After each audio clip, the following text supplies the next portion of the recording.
சிம்ம ராசிக்கு இந்த மாதங்கள் வந்து இந்த மாதத்துல வந்து பார்த்தீங்கன்னா, நல்ல மாற்றங்கள் இருக்கு அப்படின்றத நான் முதன்மையா சொல்லிடுறேன். மாத துவக்கத்திலேயே இருக்கு. மார்ச் 3ஆம் தேதி ஆ சுக்கிரன் வந்து பெயர்ச்சியாகி ராசிக்கு 8ஆம் இடத்துக்கு போறாரு.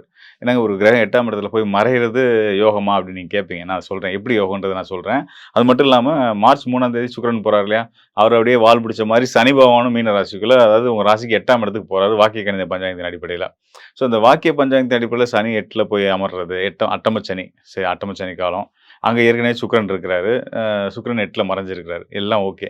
இது எப்படிங்க நல்லது? இப்படி எப்படிங்க யோகத்த செய்வாங்க? 8ஆம் இடத்து சனி நல்லது எப்படிங்க செய்யும்னு ஒரு கேள்வி வருது இல்லையா? அதுக்கு தான் நான் பதில் சொல்லப் போறேன்.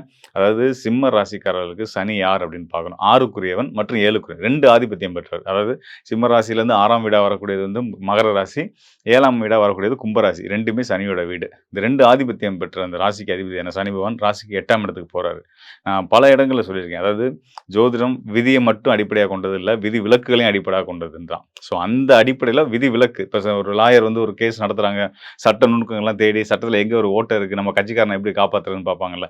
அந்த மாரி தான் இப்ப நான் உங்களுக்கு சொல்றேன். அதாவது ராசிக்கு 6ஆம் இடத்து அதிபதி. அது ஒரு மறைவு ஸ்தானமா? அவர் இன்னொரு 8ஆம் இடம் என்ற மீன ராசிக்கு போறாரா? அது ஒரு மறைவு ஸ்தானமா? மறைவு ஸ்தானத்து அதிபதி இன்னொரு மறைவு ஸ்தானத்துல மறைஞ்சா, கெட்டவன் கெட்டா நல்லது தானே!